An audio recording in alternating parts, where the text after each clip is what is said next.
اللہ الرحمن الرحیم قل اعوذ برب الفلق، اے محبوب آپ فرما دیجئے کہ میں صبح پیدا کرنے والے کی پناہ میں آیا۔ فلق کا مطلب ہوتا ہے صبح کا وقت۔ اب اس آیت میں آپ غور کریں گے تو آپ کو پتہ چلے گا کہ اللہ رب العزت اپنے محبوب سے کہلوانا چاہتا ہے، اے محبوب آپ کہہ دیجئے جس طرح آپ کا رب تمام تاریکیوں کو، تمام اندھیرے کو، تمام ظلمات کو مٹا کر صبح پیدا کرنے والا ہے، امید کی نئی کرنیں پیدا کرنے والا ہے، اسی طرح آپ کا رب لوگوں کی تمام مصیبتوں کو، تمام پریشانیوں کو دور کر کے اللہ اکبر ان سب کو راحت پہنچانے والا ہے۔ میں اس رب کی پناہ میں آتا ہوں۔ کس رب کی پناہ میں؟ جو تمام مصیبتوں کو دور کر تم کو راحت پہنچانے والا ہے، تم کو سکون پہنچانے والا ہے۔ اس طرح جس طرح چاہے کتنی بھی لمبی رات ہو جائے اللہ صبح پیدا کرتا ہے، اسی طرح تمہارے پاس چاہے جتنی مصیبتیں آ جائیں اللہ رب العزت تم کو ضرور راحت پہنچائے گا۔ میں اس رب کی پناہ میں آتا ہوں۔ من شر ما خلق، اس شر کی وجہ سے جو اس نے پیدا کیا، یعنی مخلوق کی شر کی وجہ سے۔ یاد رکھیے مخلوق اللہ تبارک و تعالیٰ کی پیدا کی ہوئی ہے، اس میں انسان بھی ہیں، جنات میں بھی ہیں، اچھے بھی ہیں، برے بھی ہیں، یعنی برے لوگوں کے شر سے، یعنی میں چاہتا ہوں برے لوگوں کا شر مجھ سے نہ آئے، میرے پاس نہ آئے، ان کے شر سے میں اللہ کی پناہ میں آتا ہوں۔ اور ایک روایت کے مطابق یہ ہے کہ مخلوق کے شر سے مراد ابلیس کا شر ہے، یعنی ابلیس سے پناہ چاہتا ہوں، کیونکہ اللہ کی مخلوق میں سب سے بدترین اگر کوئی مخلوق ہے وہ ابلیس ہے۔ ابلیس کے شر سے میں اللہ کی پناہ میں آتا ہوں۔ آگے اللہ نے فرمایا وَمِن شَرِّ غَاسِقٍ إِذَا وَقَبَ، اور سخت اندھیری رات کے شر سے، اذا وقب جب وہ سخت اندھیری رات چھا جائے۔ حضور علیہ السلام جب بھی کالی اندھیری رات دیکھتے تو کہتے عائشہ میں اس رات سے اللہ کی پناہ چاہتا ہوں۔ اور ایک روایت میں ہے کہ یہ اس رات سے مراد مہینے کی آخری راتیں ہیں، کیونکہ مہینے کی آخری راتوں میں جب چاند نظر نہیں آتا، چھپ جایا کرتا ہے، تب عورتیں بیمار کرنے کے لیے جادو کیا کرتی ہیں، لوگوں کو بیمار کرنے کے لیے جادو کیا کرتی ہیں۔ تو یا رسول اللہ صلی اللہ علیہ وسلم نے کیا فرمایا؟ اللہ نے کیا بتایا؟ رسول اللہ آپ کہہ دیجئے میں سخت اندھیری رات سے پناہ چاہتا ہوں جس رات میں جادو کیا جاتا ہے۔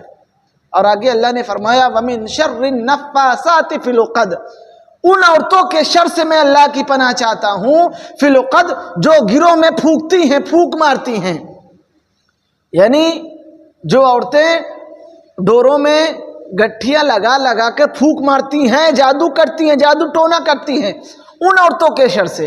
حضور علیہ السلام پر لبید کی لڑکیوں نے جادو کیا تھا۔ یاد رکھیے جادو الگ ہے، دعا تعویذ الگ ہے، جس میں وہ دعا تعویذ جس میں قرآن کی آیت ہو یا حدیث کا کوئی ٹکڑا ہو یا درود شریف لکھی ہو بلا کراہت جائز ہے، اس کا پینا، دم کرنا، باندھنا سب جائز ہے۔ لیکن جادو جس میں شیطان کے نام ہوا کرتے ہیں، شیطان کا منتر ہوا کرتا ہے، اللہ اکبر، وہ جائز نہیں بلکہ حرام ہے۔ اور خدا کی قسم جو جادو کرے گا اللہ رب العزت کی جنت کی وہ خوشبو نہ سونگھ پائے گا۔ قرآن مجید میں صاف صاف کہہ دیا جادو حرام ہے، جادو کا لفظ آ گیا، اس سے جادو کی حرمت کا پتہ چل گیا کہ جادو حرام ہے اور یہ بدترین کام ہے، اچھا کام نہیں ہے، اس سے بچو۔ آگے اللہ نے فرمایا وَمِن شَرِّ حَاسِدٍ إِذَا حَسَدَ، حسد کرنے والے کے شر سے میں اللہ کی پناہ چاہتا ہوں، اللہ کی پناہ میں آتا ہوں۔ اذا حسد، جب وہ حسد کرے مجھ سے۔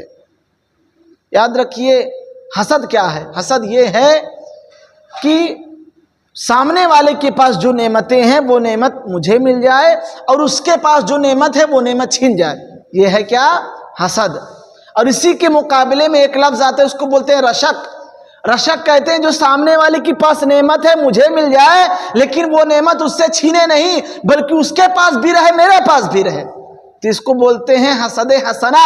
پہلے والے کو حسد سیئہ، یعنی وہ حسد کہ میرے پاس رہے، سامنے والے کے پاس علم ہے میرے پاس ہو جائے، اس کا علم تباہ و برباد ہو جائے، سامنے والے کے پاس مال ہے میرے پاس مال ہو جائے، سامنے والے کا مال تباہ و برباد ہو جائے، یہ حسد سیئہ ہے، سیئہ یہ حرام ہے، اس سے روکا گیا ہے۔ ہاں اس کے پاس مال ہے، اس کے پاس علم ہے، میرے پاس بھی ہو جائے، اس کے پاس برباد نہ ہو، میں بھی لوگوں کو فائدہ پہنچاؤں گا، اپنے مال سے فائدہ پہنچاؤں گا، اپنے علم سے فائدہ پہنچاؤں گا، تو یہ حسد حسنہ ہے۔